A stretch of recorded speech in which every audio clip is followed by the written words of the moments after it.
Well, they should have.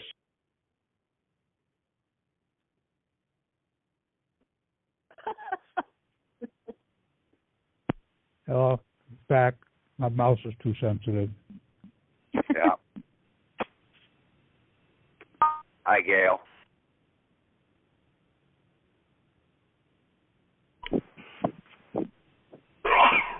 How many you got on there, Tom? 10 people so far. Okay. If you've got your estate EIN, okay. If you don't have it, it doesn't prevent you from going any further. You can start this process. Okay? You don't need to have your foreign grantor trust EIN yet. Okay? I've got the documents up there for what you need to do to go in and put this as a self-executing judgment into play. And you have to do it as a self-inflicted suit first, because to have a judgment, there had to be a suit. Good deal. And the self-inflicted suit is oneself, you as the cautioner or surety, suing your other oneself as the principal debtor. He's also your fiduciary. He's also your trustee. He's also your guarantor in the process. And broker. He is the broker for the accounts. And he cannot do the brokering of the accounts. That's why he has to have somebody assigned to do that. And we set up, and we, under Rule 65.1, we do the judgment, then we give the judgment to the clerk of the court. The clerk of the court will then issue the order to who we want, like the Iowa Attorney General or the U.S. Marshals or to the county prosecutor or to the U.S. trustee to settle the matter. And since most all of this stuff is out there dealing with insurance, they will interface with the insurance commissioner. Your Social Security account basically is a fidelity bond. And it's for $11.2 million. So if you have any taxes or anything like that, you basically put that in as a set-off against the fidelity bond, the Social Security fidelity bond.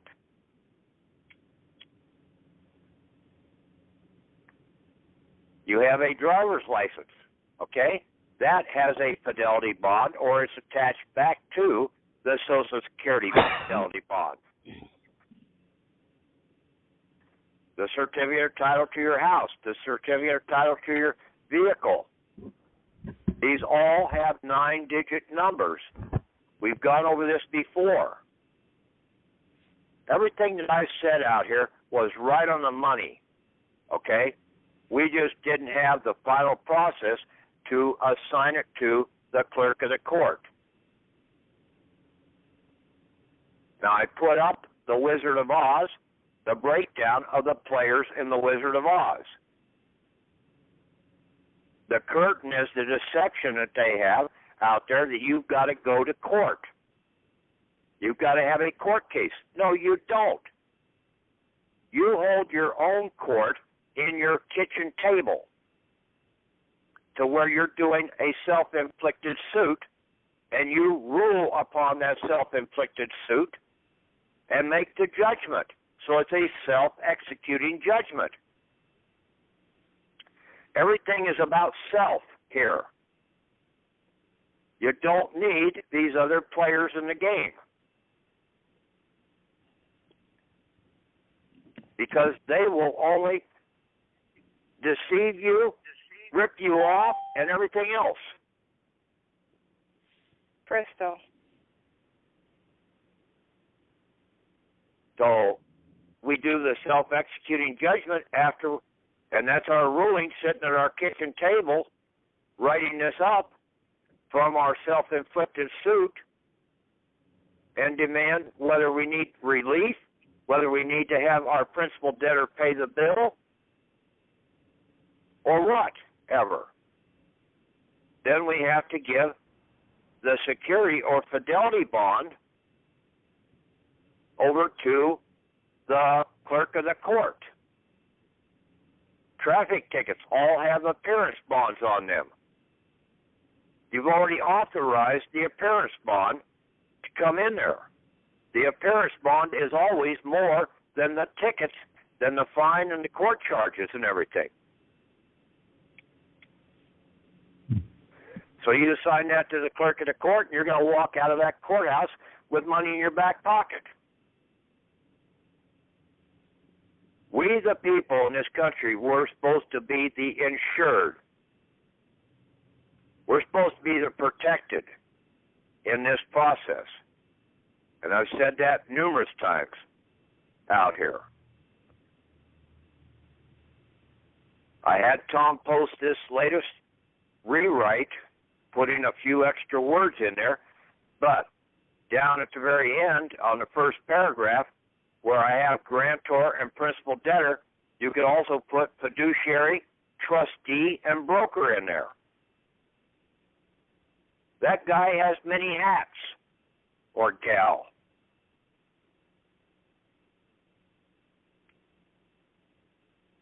And there's more out there on items that people need to look at. Okay, a broker. And I went over this before. A broker's blanket bond, a fidelity bond. And we've gone through and looked up the fidelity bonds with our Social Security number. And it's $11.2 million. I don't think we ever did it with our driver's license or our certificate of title to our vehicle or property, whatever.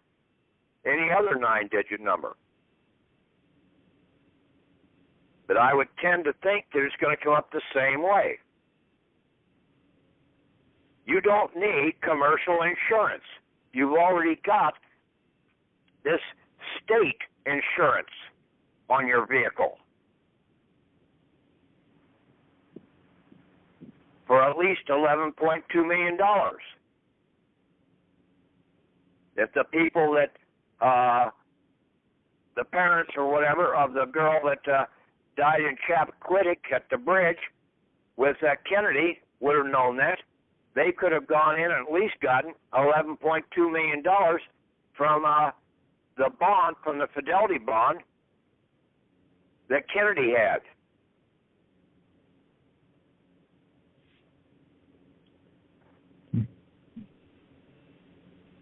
Refunding bond, a bond which replaces or pays off outstanding bond.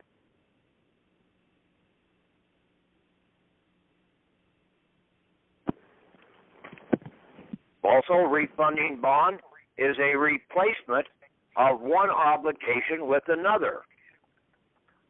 So you could take, like, if you had a DD-214 or your certificate of live birth, you can go in and put those up as the bond to settle the matter.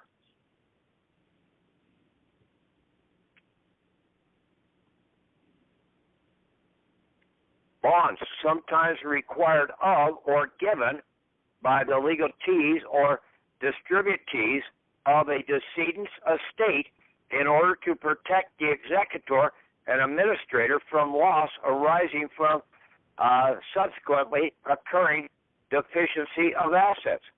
They're giving you these bonds from your decedent estate.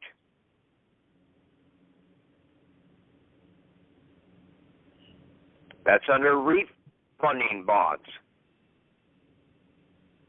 You've also got release bond, replevin bond,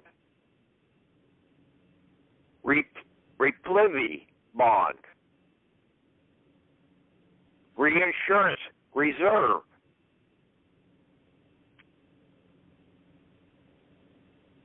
defalcation, DEFALCATION,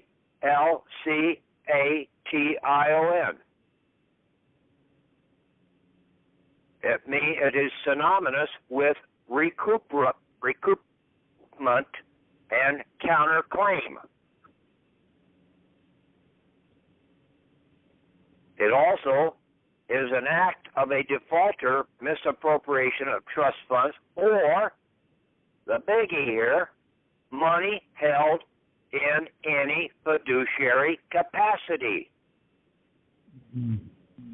The Sesticate trust that is there is the one between oneself as the surety and oneself as the principal debtor, your fiction.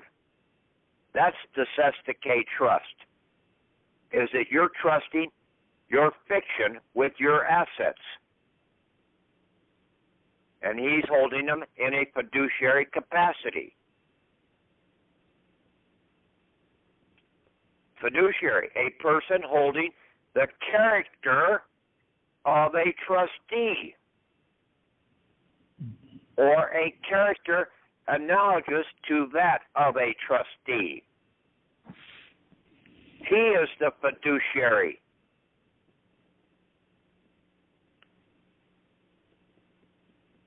You go on down through, and fiduciary capacity is one who receives money. You go through all the fiduciaries in Black's dictionary, fourth on up. Should have them all in there.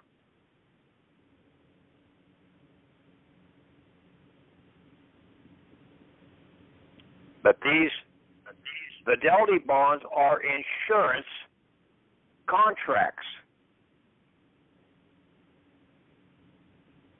A contract of fidelity insurance.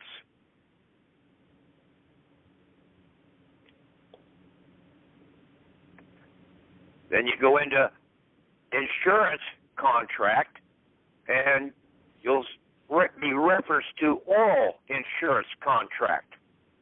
What the hell's an oral insurance contract? Well, an oral insurance contract is a PAROL contract. Word of mouth, oral. A contract, a parole contract of insurance, except that it is not in writing as may be required by the character, provision, or statute.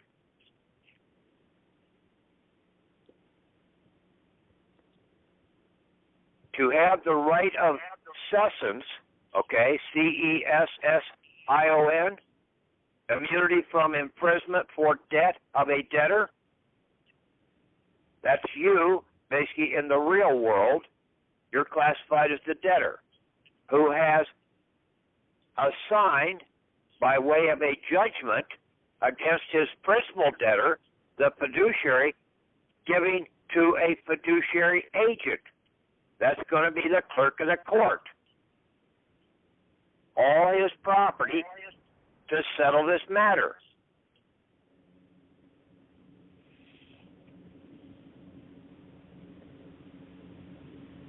Right of relief, the right of a cautioner or surety to demand reimbursement from the principal debtor when he has been compelled to pay the debt. When you have been compelled to pay the debt, now you have to go in and demand a reimbursement from your principal debtor. You have to do this self-executing judgment.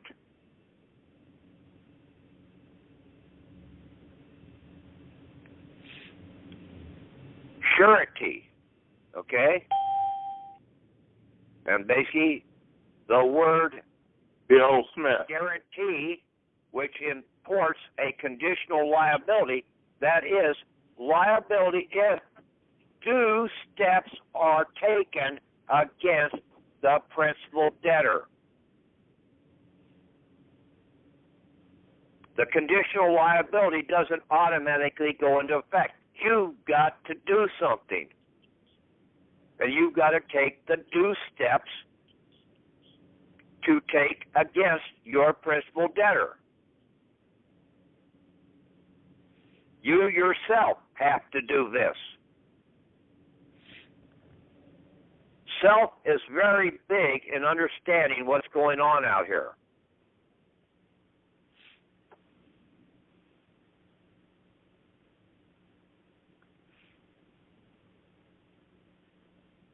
And when you go through suretyship, and when you go through these words, print them out, copy them and paste them onto another document, a Word document, and then go through and highlight words: principal, principal debt, surety, guarantor.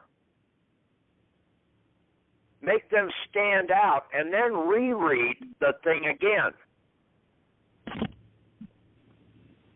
When you come across another word that you're not quite sure of, go and look it up.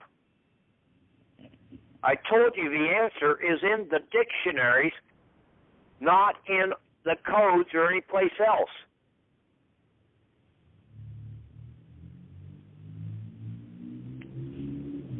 There was an old saying that basically old-timers used to say: 2 things a person should have been given when they came of age. One was a Bible. The other was a dictionary. Because unless you know the words, you will not know anything. You only think you know.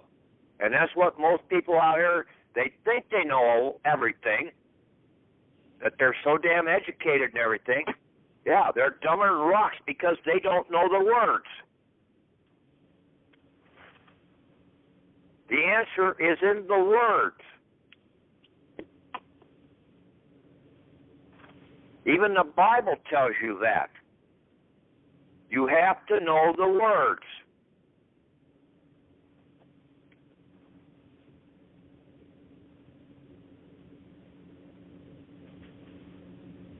So I've got 3 items in, but in the breakdown for that Wizard of Oz, I tried to give you all the players right there that are sitting there.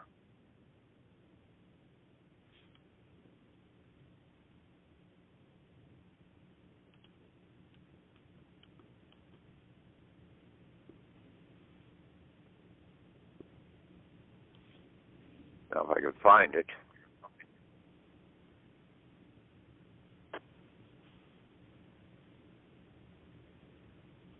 I was going to go over a couple items on it here as soon as I find the damn thing.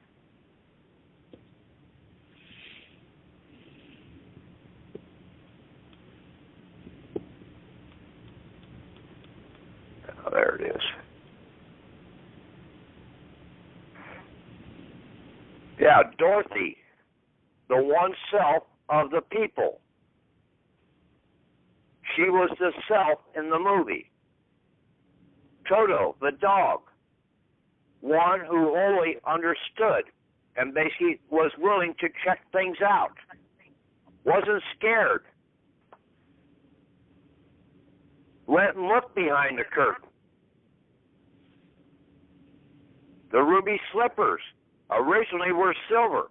That's using constitutional exchanges. Right. The Good Witch of the North was the Declaration of Independence because that was for the whole North American continent. The Wicked Witch of the East, that was the feudal English corporation. That one died at the beginning of the movie when the house fell on her. The Wicked Witch of the West, that is the feudal United States corporation that was set up from the English corporation. The curtain, the deception of needing to go to court. The wizard, the clerk of the court. Even in the movie, the wizard said, "I am a very bad wizard." But yet he came about later on.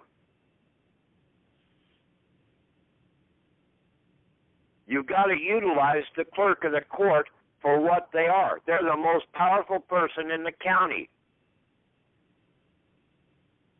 They issue the orders. The judge can't issue the orders. He has to give them to the clerk.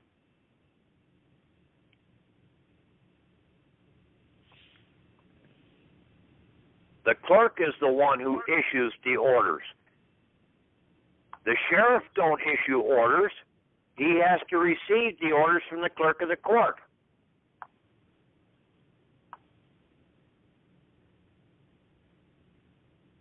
The straw man had no brain of understanding. Well, that's the present legislative branch of government that we have.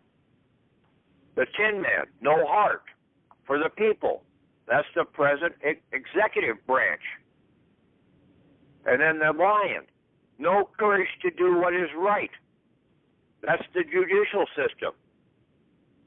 But there are a few halfway decent judges out there that have tried to do certain things right, but they can't come out and tell you everything. Just like the guys down in South Carolina. The one bankruptcy judge there told him, you can do this yourself.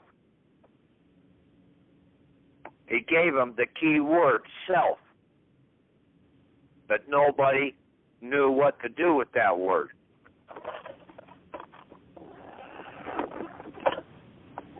Other judges have tried to help people in court. But basically the people in the patriot community have such arrogance and everything that they're going to do their own damn thing, and that's it. They're not going to let no judge try and help them whatsoever. They know what's right and what's right, they think. The flying monkeys, the ones that created havoc all throughout the movie. That's the feudal corp bar attorneys. And then the witches' guards. That's the feudal corp rent-a-cops. All the other people in the movie, there, the little munchkins, and then the ones that were in the Emerald City, they're just non-believers. They don't really believe that they have any real power or anything. They're just going along for the ride. Now that's the breakdown of the players in the movie. If you think you've got more than that, well, there is a few more, okay? To get to the wizard, Dorothy, the lion, the tin man, and the straw man all had to go up to the green door. The guy at the door had a green jacket on, and a hat and everything, to go in. You have to send your stuff into the clerk of the court by certified mail. Green is what certified mail is. Or, if you have your proper standing, like Dorothy had, then she was able to go on in to see the wizard. But he was hidden behind the fraud of needing to have a court filing case and all this other garbage. You don't need that if you've already got your judgment in hand.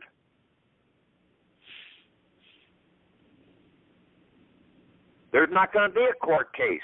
You've already held your court.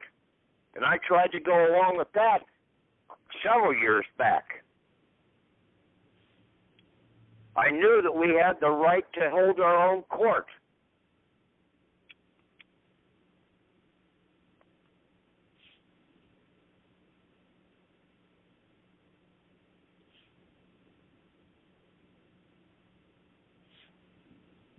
So basically, that's about it. I had Tom post up the right of relief documents for bills, for relief or bills, to set them out. They're pretty simple. Okay, you can either use the certificate of live birth. If you got a DD-214, or even if you got your Social Security card. It's worth at least $11.2 million as a bond. You have to give a security to the clerk of the court. And you make them your surety agent, appropriating them to settle the matter. You have a mortgage. You don't go to the judge with your mortgage. You take it to the clerk of the court. The mortgage is either with a state bank or a national bank. If it's with the national bank, I go to the bankruptcy clerk of the court.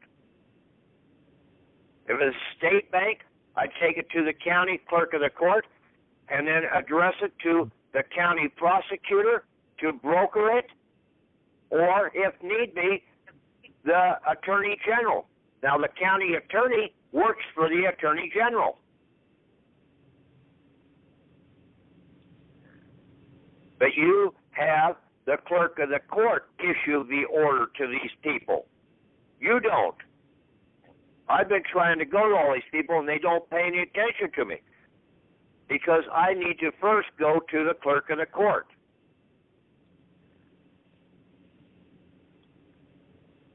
They're not going to hear anybody unless it comes from the clerk of the court.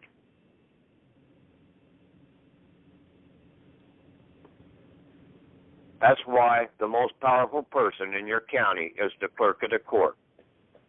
You can take your certificate of title to your property and your property tax bill in and make the judgment and say that this property tax bill is to be set off against this certificate of title to the property.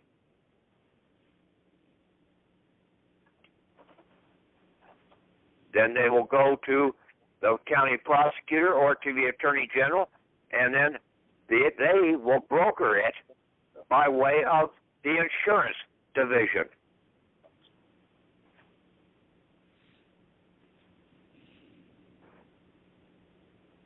You've been incarcerated, you can put a claim of relief in against that liability bond, that fidelity bond.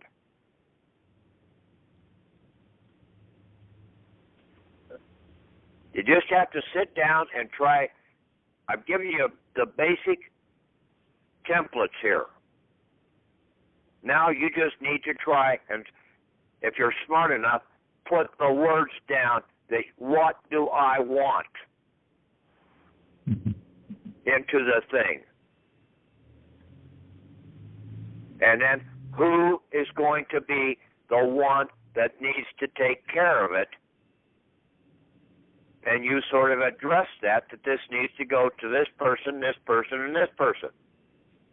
Like when you're coming out of the system, it's going to go to the U.S. trustee for the international or for the interstate items. The U.S. Marshals, they will have to go out and seize stuff that's held by foreign corporations and that's in another state. And then your state attorney general, who is basically over all the state contracts that you have. So that's on that one. Those are the three main players. But you have to make the determination. You fill out what is down below and then give that to the clerk of the court. You're not issuing the orders. She will issue the order, or she or he will issue the orders.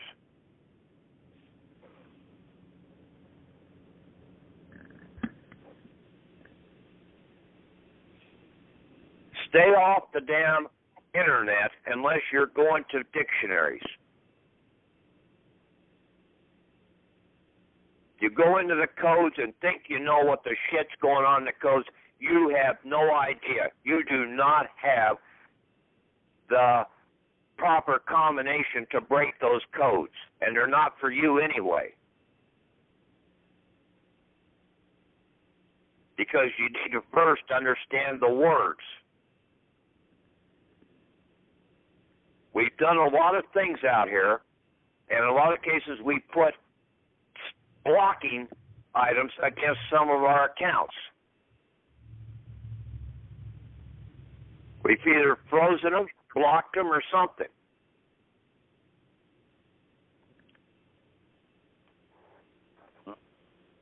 You have a right to that Social Security, no matter how old you are.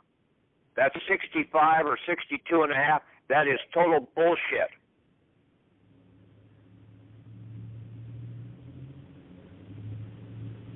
You can put a claim in against that at any time. It's your account. Your fictional person, your fiduciary, your trustee is holding it. He's your principal debtor over that account. So you make him pay the bill. Now, in a lot of cases, these damn fidelity bonds are, you draw out of them, they're going to fill right back up.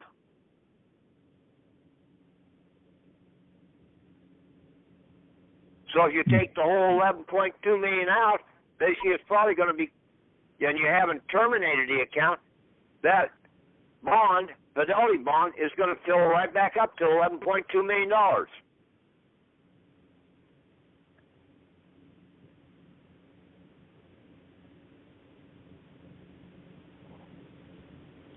But you have to know what the hell you're doing, okay?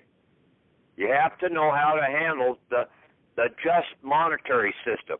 You've been deceived too damn long, and then if you go in and try and attack with this with greed and everything else out here, thinking that you're going to have riches and just sit back and roll over and basically, I don't know, what the hell. You're going to go down. They will take it away from you. How many people out there have seen these guys win $100 million in the lottery? Well, right off the bat, they have to pay about half of that in income tax. Then they've got their family and everybody else and all people coming in trying to put them into different funds and everything else in the commercial world. And lo and behold, 3 years later, they're dead broke.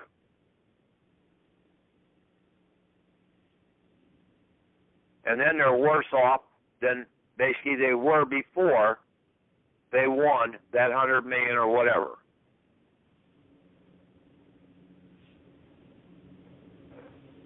You need to look at what is really going on out here and stop looking at all this garbage stuff that basically, oh yeah, they're going to blow up the world tomorrow scenario. You have no control over that. You've got to get control over what you can control first.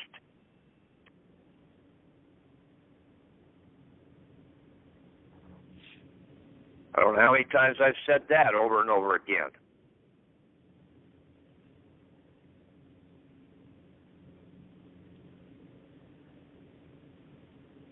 But you can turn around and take these things in there, and basically every one of you guys that's on this call ought to have something in there into that clerk of the court this week.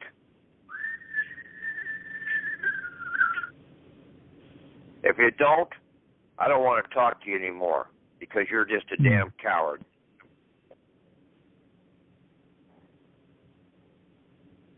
You've got to do this yourself. I'm not going to do any more for you.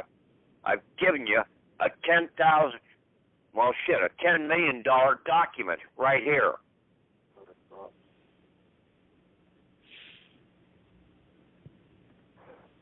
I worked my ass off to try and find the answer. It's about time you guys start putting a little effort into this stuff and giving a little compensation once in a while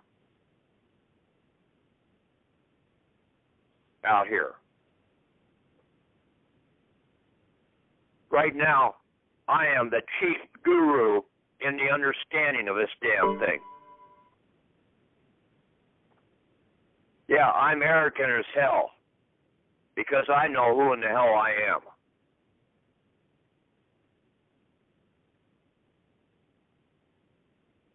Hey, Patrick, you put us all on the yellow brick road. Yeah. We appreciate it. I appreciate it. I'm glad you gave us a good steer. Okay, any questions, comments, whatever? Patrick, this is Crystal from Florida. I have a question. I signed in a little late. If you received a judgment on the foreclosure, would it be best just to submit that judgment in along with that relief, or would it be best to do the mortgage note? You basically take the mortgage note in. That's the bond, okay? Okay. And see, that is between you and your fictional person. The debtor on that, the principal debtor on that mortgage contract, is your fictional person. He's the guarantor. Okay? Mm-hmm. The bank never loaned anything. The bank is only coming in there in fraud, just like all the attorneys come in there in fraud to get into your back pocket. You go into a court case, basically that's another damn charge that they're putting against your fidelity bond. Right. I noticed on my mortgage note that it wasn't in all caps, but on the judgment It doesn't make any difference. Okay? Okay. Yeah. Even your birth certificate. 90% of them don't have your name in all caps. Right. The original, it was capital first letters, small letters. Now later on, basically when they print out these new notes and everything on note paper, yeah, in a lot of cases they've turned around and put capital letters in on them. But I'm still getting some that in my state that still have capital first letter, small letter. But it really doesn't make any difference. That is still one of my one selves. And that's why I have to take a suit, do a self-inflicted suit against him. I, as the surety, have to sue my principal debtor. So it's oneself suing oneself. And you do that over at your kitchen table, drinking your coffee in the morning. Say, I'm going to sue my principal debtor today. Then you make up your judgment. You give the judgment to the clerk of the court to follow through on. Okay. Yeah. You don't give them the suit, your court case. That's private.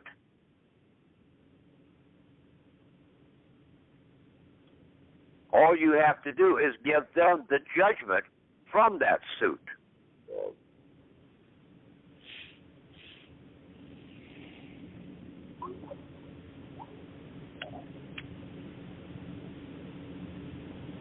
See, a year ago, I was trying to do writ of executions to the bankruptcy clerk of the court and had pretty much the same write-up I had here. But that was the wrong item. We had to do a self-executing judgment. We had to give them a judgment, not a writ of execution.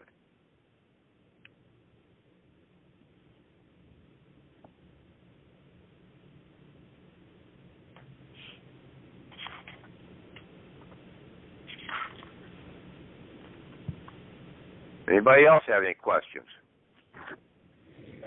Yeah, Patrick, you mentioned adding fiduciary, trustee, and broker. That we do that on the line with the vested holder and cautioner, right? Right under the signature?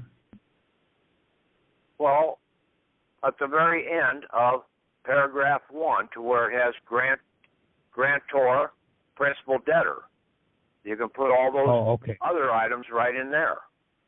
That he's the fiduciary, the trustee, and the broker, grantor, principal debtor. Got it. Now, he's got all those hats. Sure.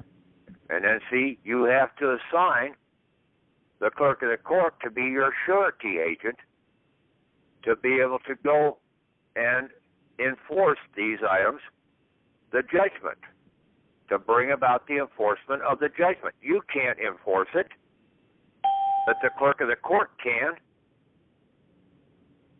because she or he can issue the orders.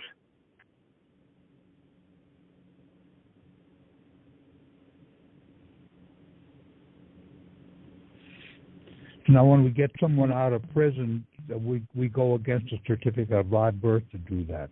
You don't get anybody out of prison. They've got to get themselves out. I told you, this is a self-executing item.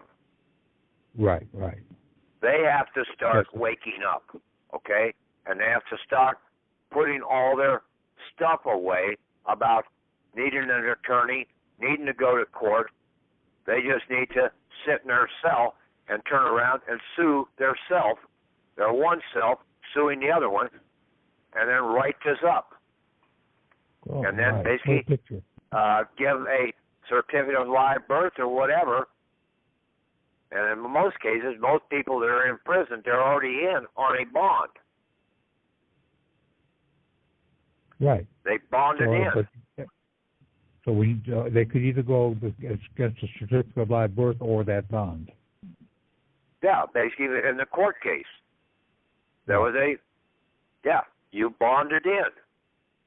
So they could just enter the court case number in and go submit their court that case. Or their Social Security number, okay? What did they go in there on, okay? Most cases, it's against the Social Security number. That's how they tied into gaining access to the assets. And see, that is a brokering when they use that Social Security number. They're brokering your account. And when they use that Social Security, they have to turn the actual card in to get it brokered, but they can get another copy of it if they need to again. Yes. But the first thing is people have to get the understanding how to get themselves out, okay? You spend time trying to worry about helping somebody else until you have helped yourself. You've got to help yourself first. It's like I said all along. You've got to learn to love thyself before you can give love to anybody else. Yeah, I'm going both for the whole estate. Okay, then put that aside. Don't even bring that question up. When you understand what I said in getting yourself out, and you walk the walk, then you can know what has to be done for somebody else. Yeah, that's the order I was going to do it. No problem. I have no problem. I was going to do the liquidation and a big release at the same time. Tom, drop it. Okay. Okay, you get yourself out. Then you can basically understand how to get somebody else out. Right. Okay.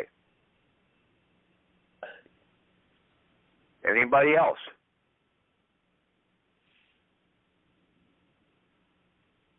You are if you're on parole, okay, and anybody's listening in, you can do this same thing. You take your parole cases and basically you turn around and you file those in to the clerk of the court. You're normally on a parole bond. They're not going to, basically one of the key things about parole was trying to bring you back into rehabilitation. That was one of the things about parole, was to rehabilitate you. Well, they ain't going to rehabilitate you by keeping you dumbed down, okay, and ripping money out of your back pocket. That is not helping to rehabilitate you back into the real world whatsoever. That is outright thievery. You have to get away from that. And basically, there should be no parole out here if you've served the time. But you have to start getting the understanding of what the words are so that you can protect yourself in the future and stay away from all this patriot bullshit out here. Even the mailing. Forget that. Just put down your damn address. Don't try and put down without prejudice or any of that other garbage. That is all patriot bullshit. And that, sooner or later, will get you into trouble. Pay the damn 49-cent stamp. When you break it down, it's still only 3 cents. And that is the lawful mailing price in this country, is 3 cents. 1 ounce of silver is going for 17 Federal Reserve dollars. So you break that down, and 49 cents is in Federal Reserve is 3 cents in silver.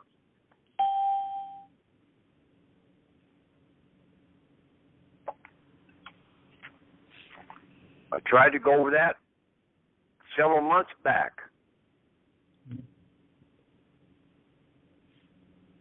Stop believing all this other garbage out here. These other people that claim that they're a guru and that they know how to get everybody out of this and that. No, they might get them a partial remedy, but basically sooner or later they're just right back into the same damn scenario. You can talk to Roger Elbeck. You can talk to several of these other police guys that have, yeah, they were out for prison for a while, but now they're right back in.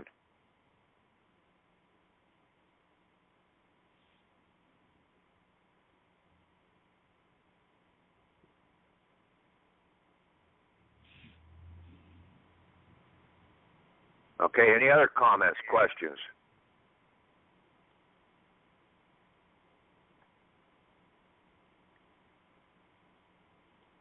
Did I scare you all away? No. In the middle where you sign your judgment, you say deliver, and then you have a dollar sign by check or whatever. I remember you said earlier that, like, we're supposed to write the amount out. Is that correct, too? It doesn't make any difference. Oh, okay. Well, they're going to be taking the fees out.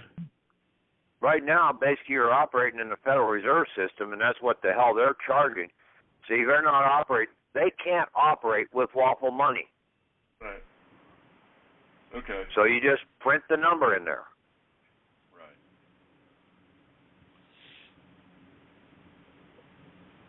And until you close the account, you ought to be able to do this anytime you need to. Yes. You need relief? Go and get a certificate of live birth. It may cost you $20, but you can turn around and put it in for a couple million if you want to.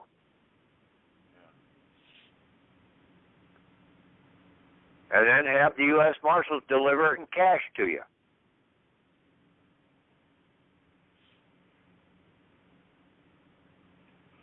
Then after a couple times, the U.S. Marshal is going to ask you, how are you getting all this cash money?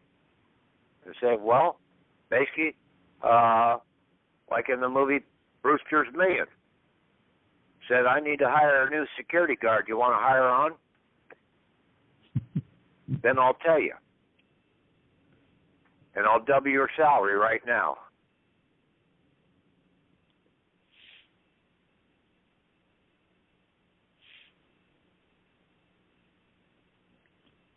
No, you can have a lot of fun with this once you understand what's going on. Just don't go out there and run competition with them. That was that one document that I posted up there. Cautionary, Yeah, the cautionary surety.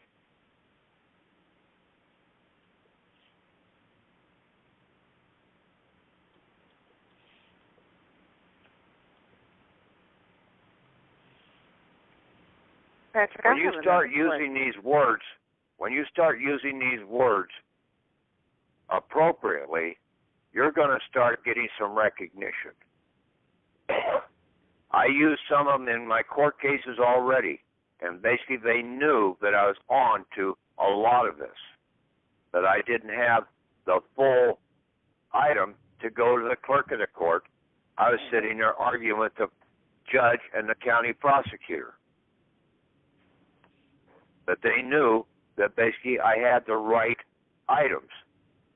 I just needed to basically pull it out of their system and take it over into the damn clerk of the court with my own judgment, my own self-judgment.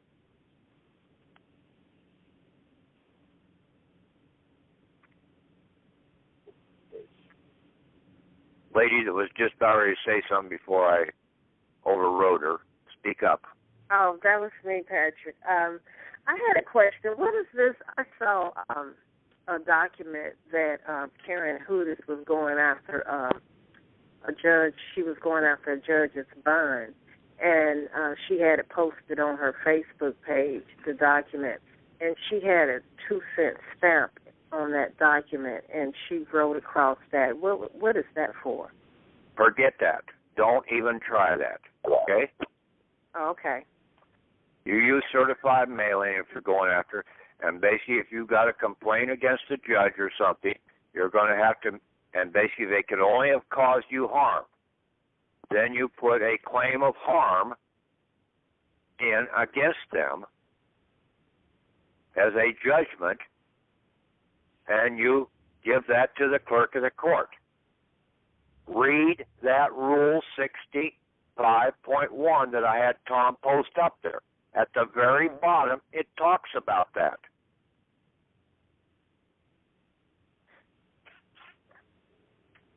And it even says, you've got to give this complaint. You don't go to the insurance commissioner or anybody else. You don't go to court. You give it to the clerk of the court.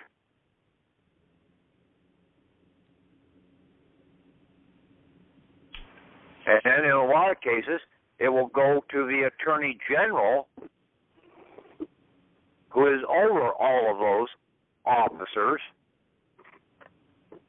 and he will turn around and file the claim in by way of his customer agents, which are really investment brokers, and they will broker that into the insurance division for the state.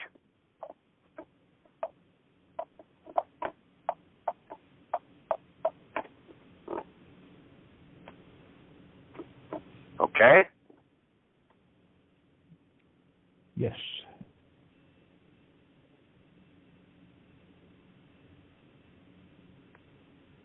The more you study, the more you will learn. And you just can't get these items and stop right there and say, I've got the answer right here.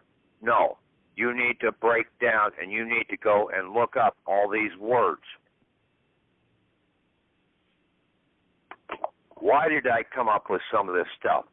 Where did I come up with it? It was all out of the dictionary, except for that Rule 65.1.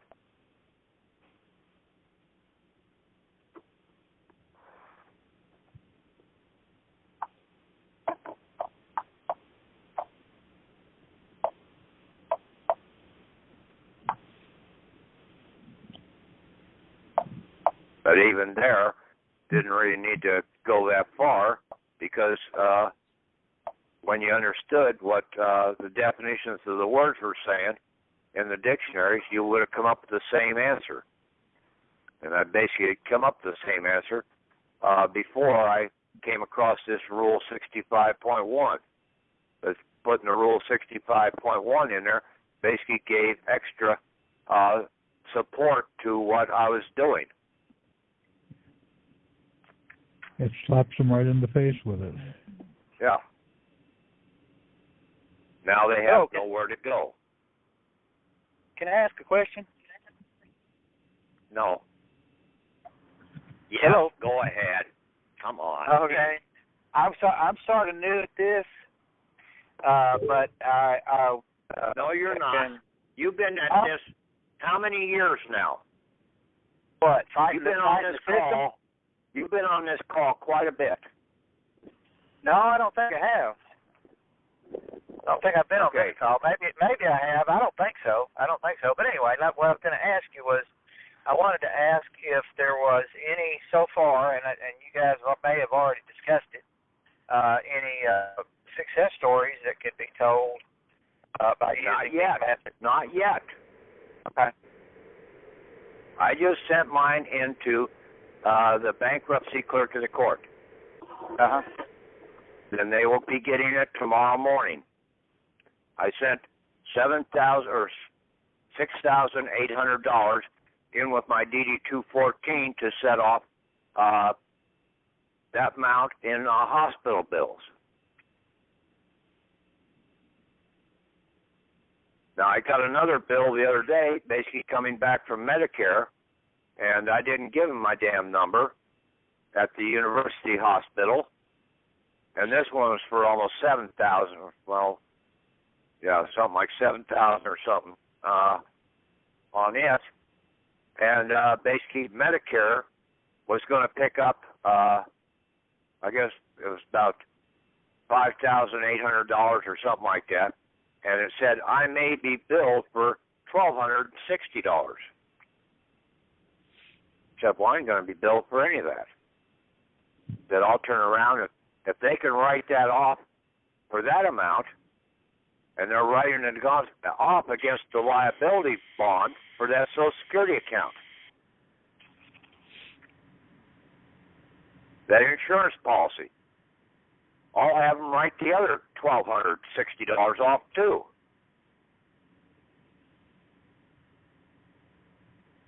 I'll just do a judgment and put it in and say, here, take care of this one also.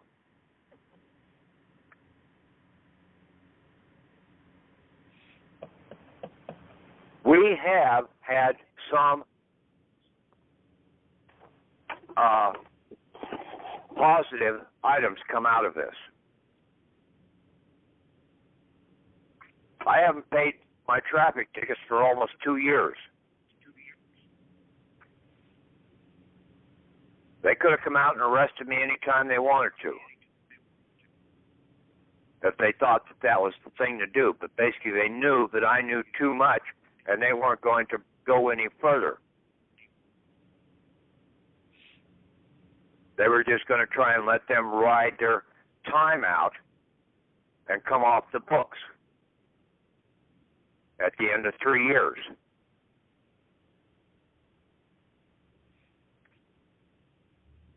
And see, I gave them like $560 as a bond, and the traffic ticket only cost $400 and some dollars. So basically, they're going to make out like for about $120 or $30 out of a deal,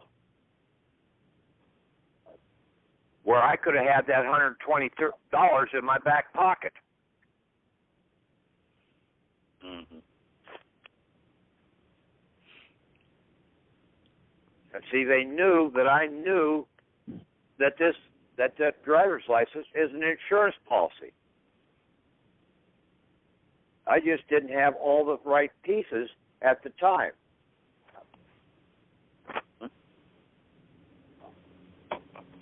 And they know that it's an insurance policy, too.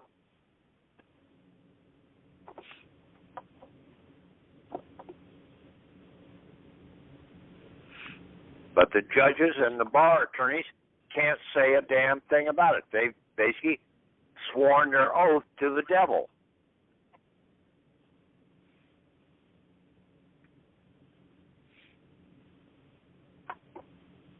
And they've sworn their oath to only make their profits off of you by being as naive as you are.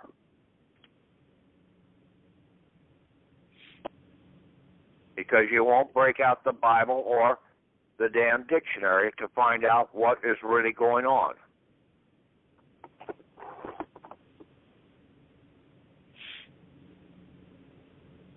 You've had some successes in court with the admiralty approach you were taking, right? And didn't your court trump card also work to a certain extent? Not really. Okay. I stymied them, basically put them back. Now I walked into court and called them a graveyard. Said, shit, going through the damn gates there, go into the deal. Basically, that's like going into the cemetery. You have to go through the little pearly gates to get into the cemetery. I said, everybody in here is dead. Said, I'm not going to go in there. I don't want to visit the cemetery today. I'm out of here. And I walked right out.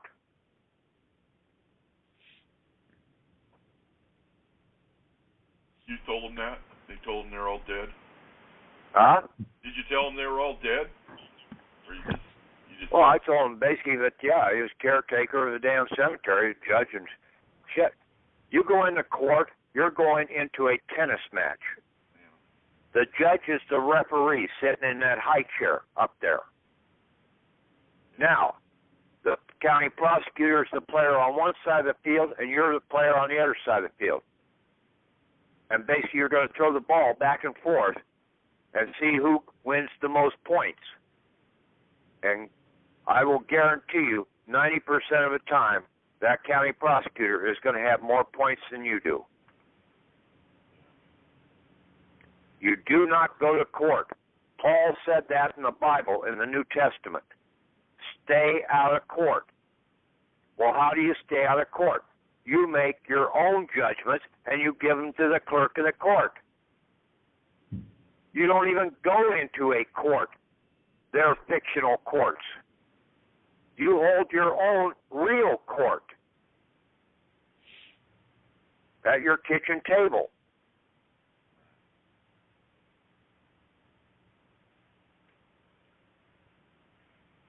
See how simple this is? We've been out here trying to make it so damn complicated, and then listening to all these gurus that I think half of these gurus out here have been plants. I mean, take Winston, for example. He puts a whole bunch of shit out, but has he done any of what he ever puts out? No. At least that's the reports that I've gotten back. He hasn't done any of it. But yet he's charging $1,000 or more for a seminar.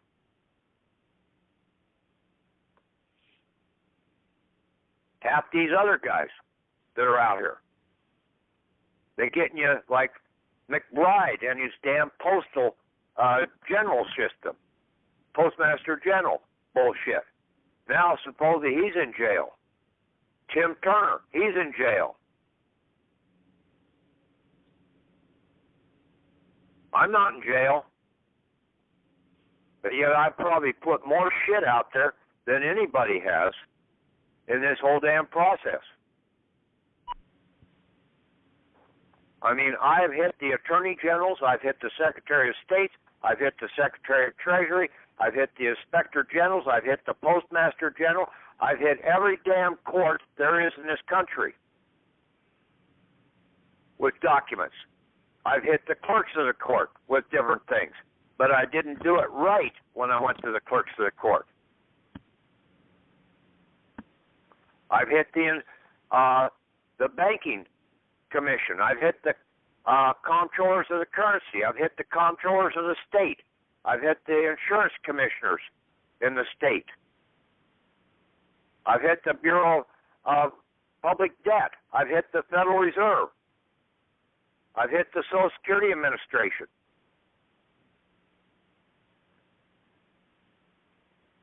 You're the master of chaos, sir. Yeah. And that's the thing you got to do is keep them at bay. And basically, when you're operating right, they can't harm you when you're trying to learn.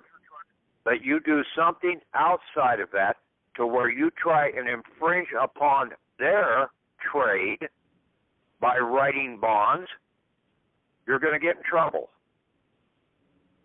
And that's what I tried to tell people before. You do not write bonds. You already have them.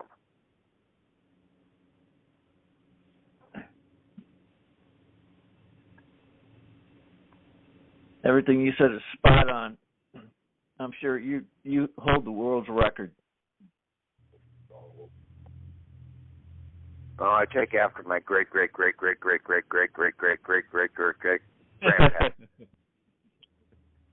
That's going back. What's his name?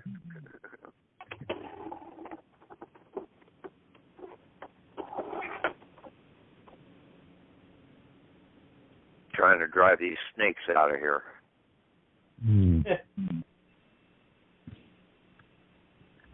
That's what they are. Yeah.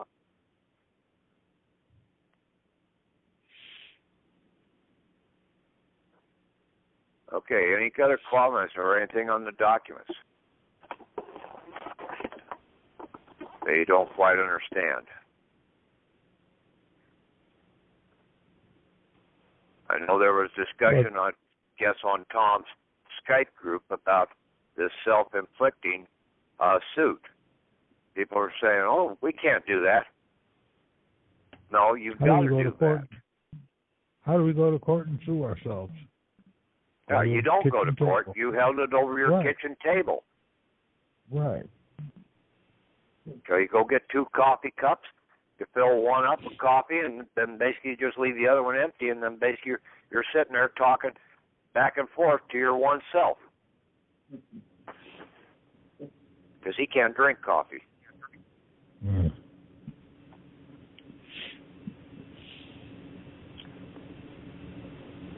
And then you keep that suit in the private. That you write up your judgment from what you just made your suit at. I mean, you don't even have to have this written down, this suit. It's all in your mind. It's an unwritten. It's a parole, P-A-R-O-L, suit, if you want to look at it as that regards. I mean, they do that with their damn insurance policies and everything. We can do the same damn thing.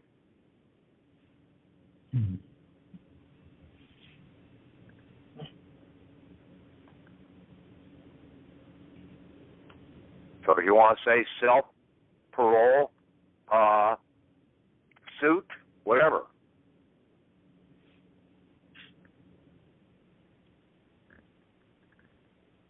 Self-parole, inflicted suit. Yeah, sort of like that.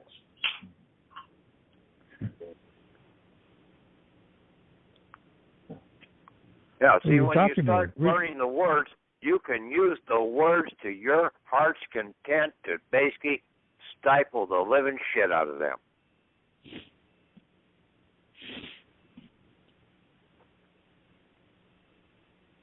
Hey, your document was really clear. I didn't have many questions up through it at all.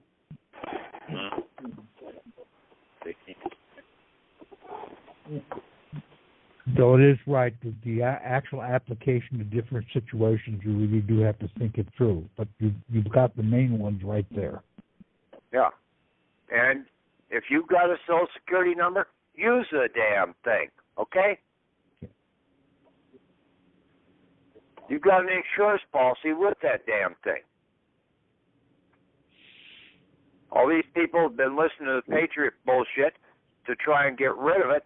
You can't get rid of it until you go in the right way and close it all down. It's going to be there.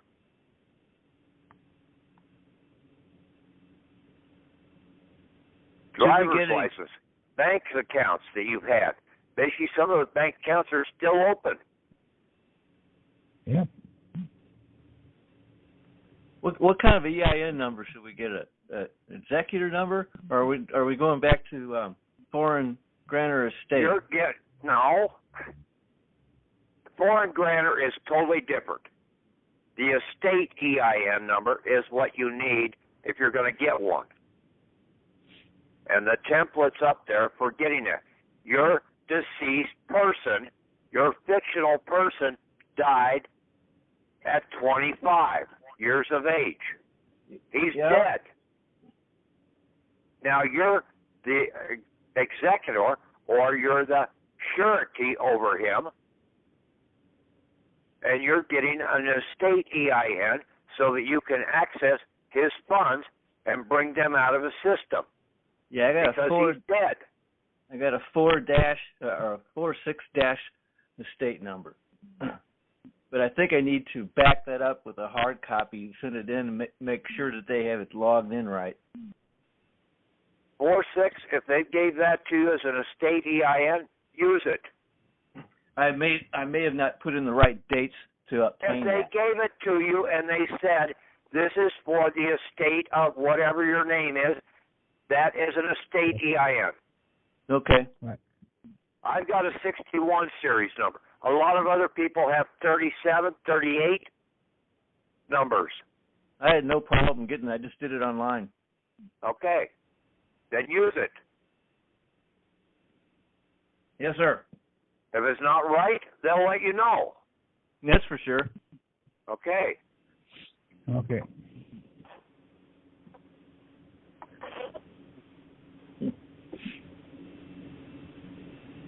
I'm glad you came back. I didn't think you I've would. never gone away, really. Yeah. He's been working harder and harder.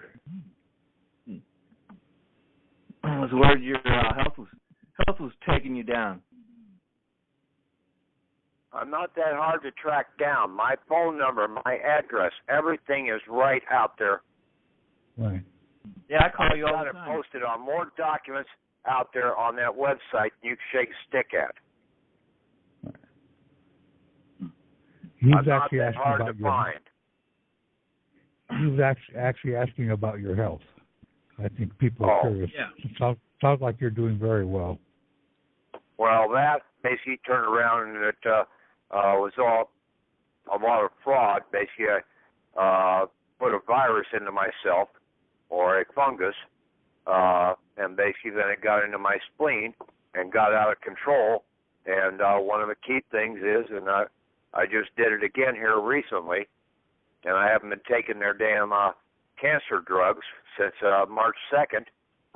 And hell, I was feeling good, but then I went and took some grape preserves or whatever I had, basically sitting in the refrigerator for a while, and put it on toast, and then next day the damn thing started flaring up again. So basically I turned around, I took my baking soda and slam dunked the thing again. All right. Yeah, most all of this stuff is funguses that people have in their body is either fungus or a virus. And basically, viruses and fungus cannot live when your pH gets up to a certain level. So by taking baking soda or some other derivative to increase your pH level, that will basically cure most of those items. It's not going to necessarily cure it, but basically it will slam dunk the deal to going away. That's what everybody else is saying when I read about it. The pH. I've heard a lot of like first-hand information from people who got well.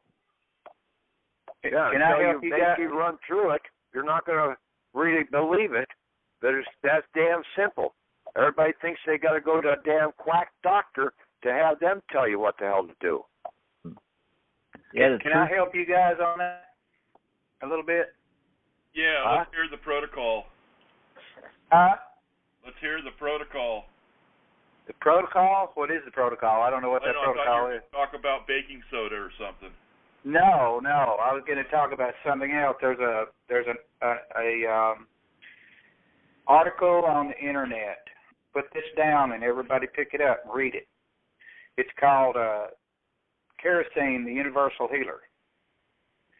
And if you read that article, the guy wrote in this article and put in the article a copy of a German doctor's medical journal. In a medical journal. It was in a medical journal. And he, Pine tar spirits reminds me of pine tar spirit, turpentine. Some people say turpentine works. Turpentine or kerosene, either one will kill it. And the reason I know that it's okay is because I took it myself, and I also gave it to my dog and eliminated all of his heartworms. He doesn't have he was almost dead. and I wasn't going to pay $800 to let a vet fix him and make him sick, really. And so I said, when I read this article, I figured, well, if it'll kill other types of worms in the body, which the article said it would, then it should kill heartworms too. So I didn't have anything, to lose.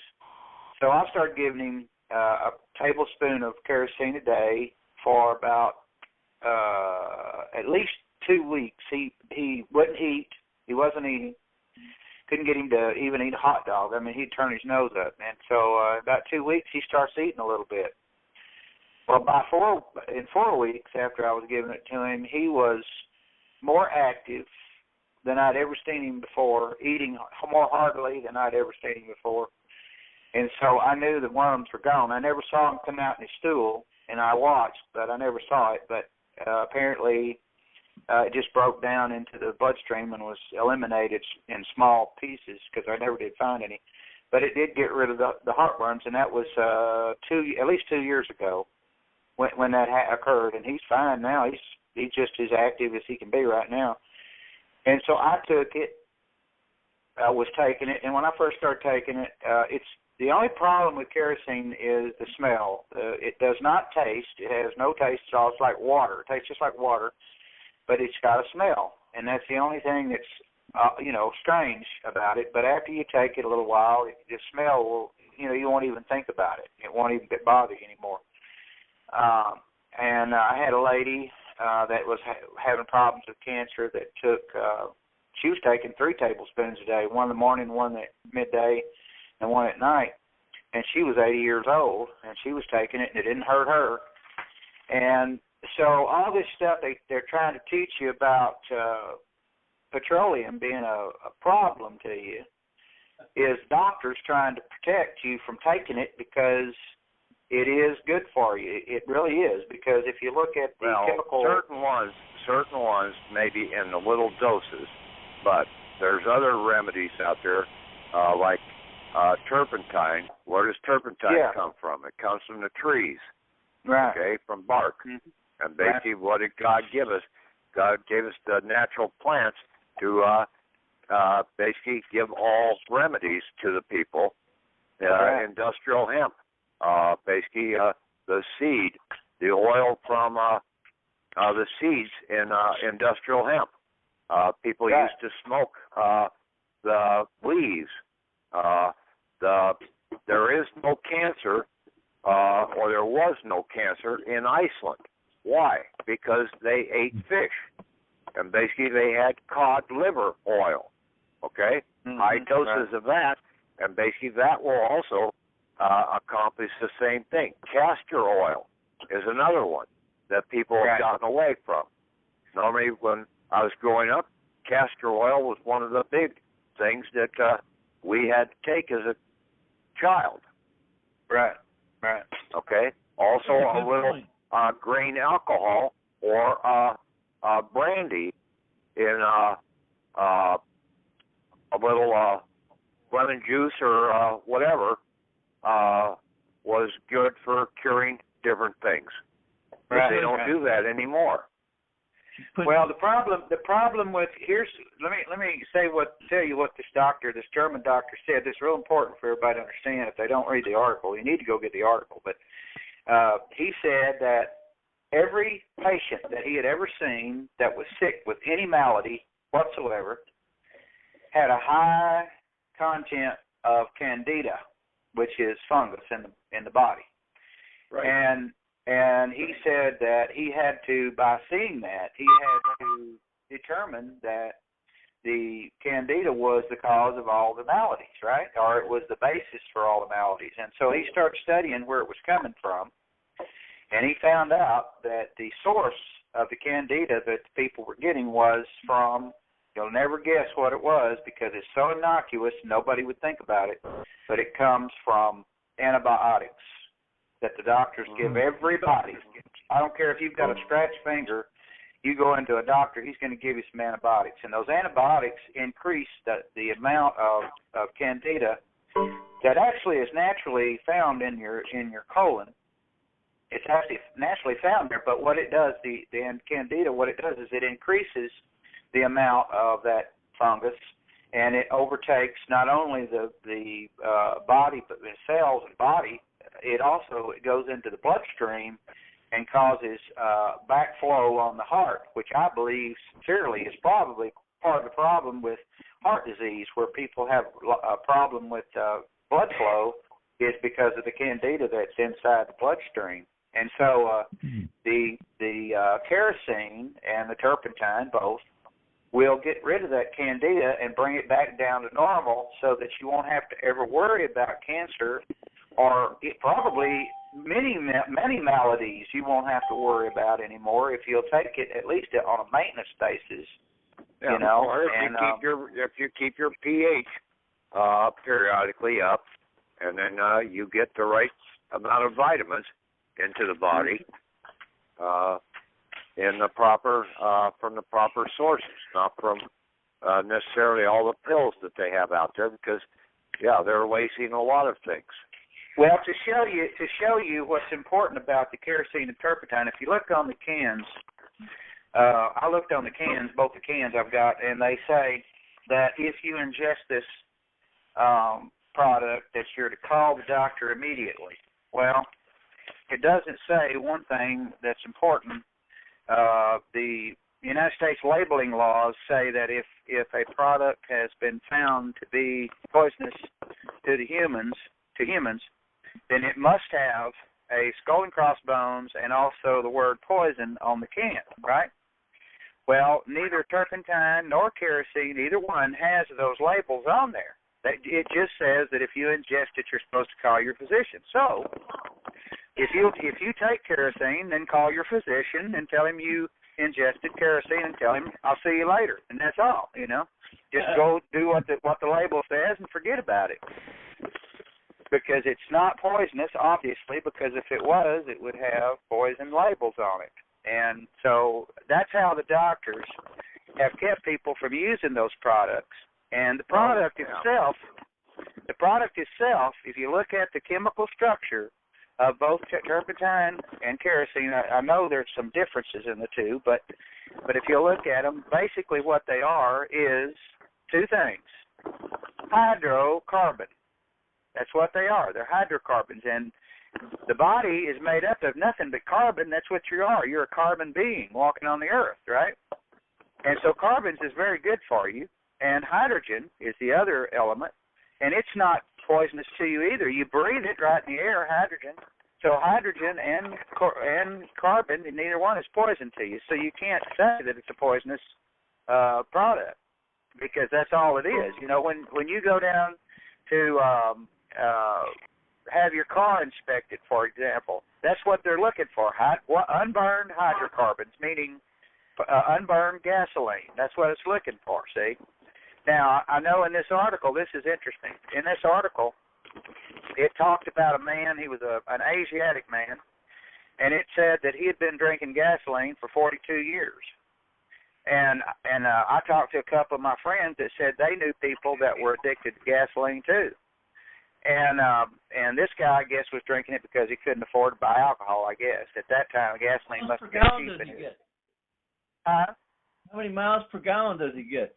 I don't know, but let me tell you what the people thought.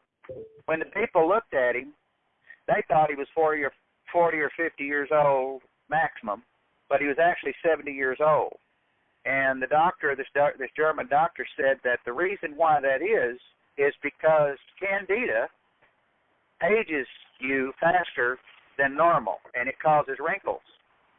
That's what candida does. And so when he was drinking that gasoline for so long that he got rid of all of his candida, the skin did not wrinkle, so he didn't look old. So it's probably one of the factors for the fountain of youth. I kind of look at it like a fountain of youth. You know, the doctors of old used to use kerosene and turpentine both. If you'll look in their manuals, you can get one of the manuals online. It's an $18.99 Merck's manual. You can get it online. And if you'll read in that Merck's manual, they used kerosene many times for many maladies and many other things too, like we've been talking about on the call already. Diluted gasoline, though. Don't drink any gasoline with lead in it, though. Castor Oil. Well, I don't know. I don't know if that would have. Yeah, you probably want to drink the pure stuff. But see, here's the thing. I don't see how it can be gasoline, anything that's distilled from petroleum, you wouldn't want to drink oil. Oil would be too thick for the body. But anything that's been distilled, lighter fluid, gasoline, naphtha, kerosene, any of those would be fine. And we know they would because think about it. You've seen these fire breathers in the circus. They use lighter fluid. And you know that it goes in their bloodstream because there's a gland under your tongue that goes right straight to your bloodstream. So you know they have to ingest and get a lot of that kerosene into their bloodstream, and it doesn't kill them. So all of those things are okay. You just have to be careful, to not get them lit. There's a lot of things out there, but basically one is not much all that much greater than the other in a lot of cases. It all depends on what you're using it for, like turpentine and basically even nicotine, okay? Smoking, okay? Basically is not all that bad. It's the other byproducts that they put into the cigarettes that are really the carcinogens that are killing the people, okay?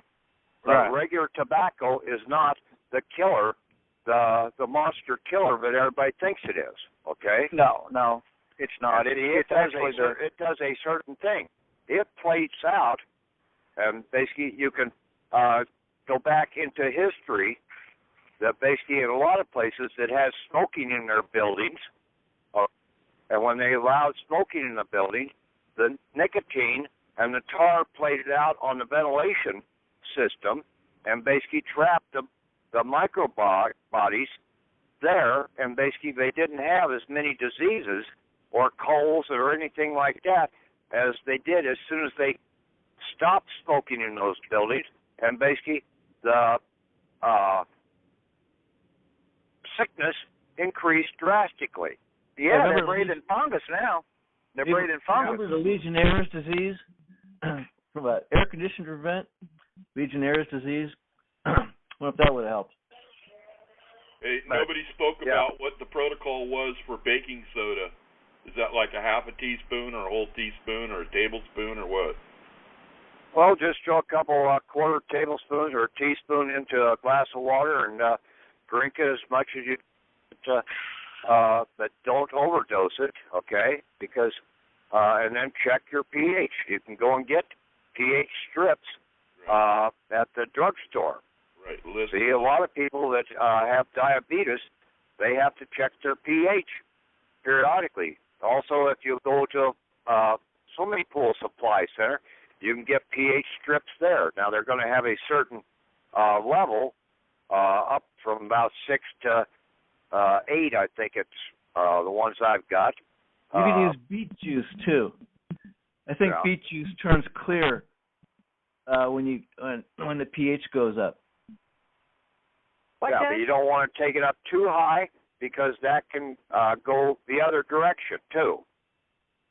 Okay, so you just do this sort of like as a shell shock for a certain amount of time for to sort of process that through the blood system and everything to basically hit that virus or the fungus. And basically then it will stymie that and bring things back into harmony.